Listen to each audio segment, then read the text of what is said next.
that we have put together is what we have called it's a little bit of a competition.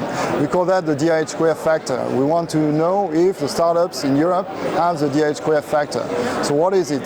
The idea is to have startups meeting integrators so that they can commercialize they can disseminate their technology and commercialize their technology faster.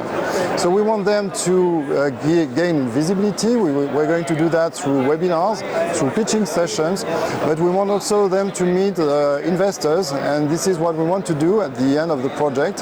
So we have opened a call right now, so the call is open for startups to apply. So we are looking for startups in early stage in manufacturing, for example, and the call will be open until end of April, and then in May we're going to start a series of webinars and communication sessions where we're going to give visibility to startups. And in June we're going to have a big event which will be broadcasted live on YouTube, and we're going to have the 5 winners of this competition. So in fact this competition is just a pretext for us to have these companies meeting investors, meeting integrators, and creating value in a very short time frame. So that the call is open.